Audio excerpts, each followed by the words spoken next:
Assalamualaikum warahmatullahi wabarakatuh. Selamat pagi anak-anak, bagaimana kabar kalian? Semoga kalian semua dalam keadaan sehat dan penuh semangat. Anak-anak, beberapa minggu yang lalu kalian sudah belajar tentang klasifikasi makhluk hidup.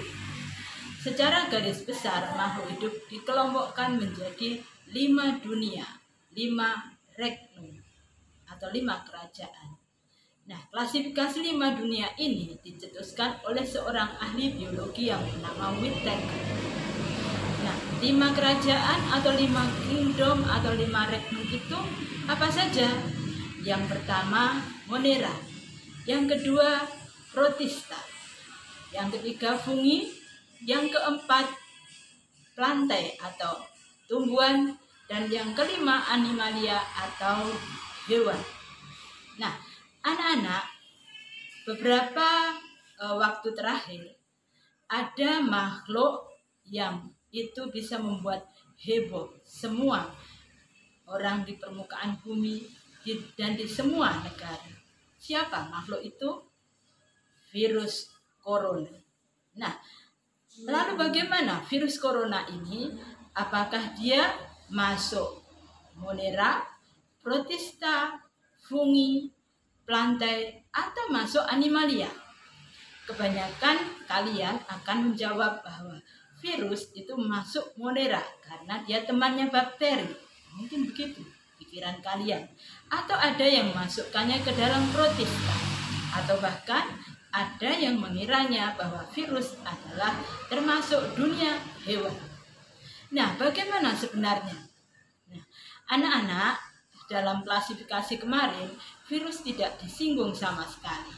Nah, virus ini, menurut beberapa ahli, ada perbedaan pendapat. Paling tidak ada 3 pendapat.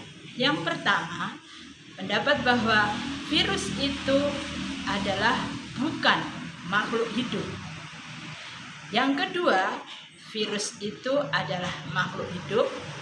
Dan yang ketiga, virus adalah makhluk peralihan antara makhluk hidup dengan makhluk tak hidup.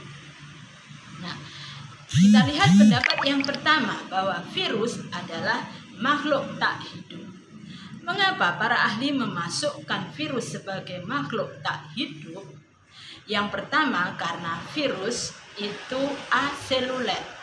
Apa maksudnya aseluler? Maksudnya virus itu bukan sel atau aseluler. Jadi virus bukan sel. Karena dia bukan sel, maka dia bukan makhluk hidup. Karena tubuh makhluk hidup pastilah tersusun oleh sel. Nah, sekarang kenapa virus itu tidak digolongkan sebagai sel? Karena struktur virus berbeda dengan struktur sel.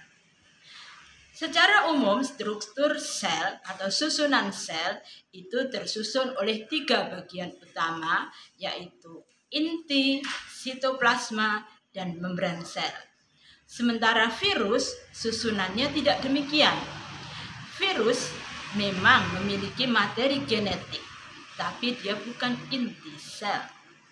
Yang kedua, virus memang mempunyai selubung protein atau pelindung, tapi tidak sama dengan membran sel, sehingga struktur virus berbeda dengan struktur sel, sehingga virus bukanlah sel, sehingga virus tidak dimasukkan sebagai makhluk hidup.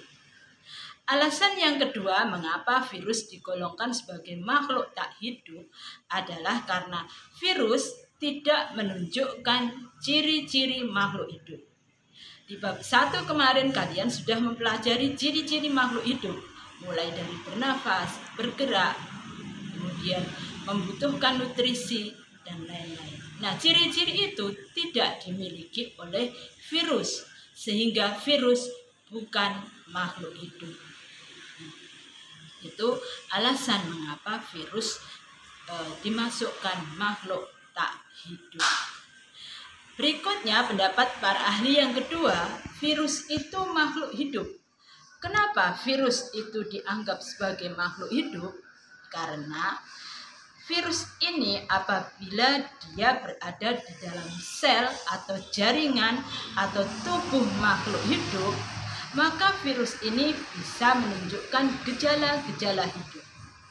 Jadi, misalnya virus itu masuk ke dalam suatu sel, dia akan bisa melakukan apa yang disebut dengan replikasi atau memperbanyak diri. Dan virus ini bisa menunjukkan aktivitas hidup yang lain.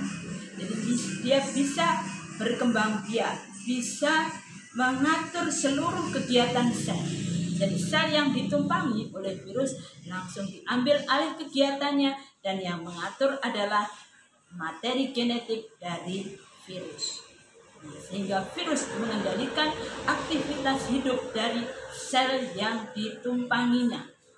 Karena virus bisa menunjukkan gejala hidup ketika dia berada dalam sel hidup, maka para ahli menyepakati atau ada yang berpendapat bahwa virus ini makhluk hidup.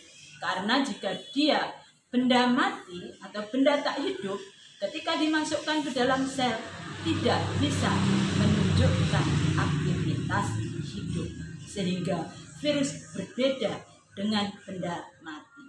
Nah, itu alasan yang disampaikan para ahli yang berpendapat bahwa virus adalah makhluk hidup. Nah, pendapat yang ketiga bahwa virus adalah makhluk peralihan dari peralihan antara makhluk tak hidup dan makhluk hidup. Mengapa demikian? Karena ketika virus berada sebagai dirinya sendiri, dia tidak bisa menunjukkan gejala hidup, tetapi ketika dia berada di dalam sel yang hidup, dia bisa menunjukkan aktivitas hidup. Nah, itu yang membuat sebagian ahli berpendapat bahwa virus adalah makhluk peralihan antara makhluk tak hidup dan makhluk hidup. Nah, anak-anak, demikian sekilas tentang kedudukan virus dalam klasifikasi, sehingga kalian bisa tahu virus itu masuk makhluk hidup atau tak hidup. Nah, untuk lebih jelasnya silakan nanti kalian simak video berikut ini. Terima kasih. Assalamualaikum warahmatullahi wabarakatuh.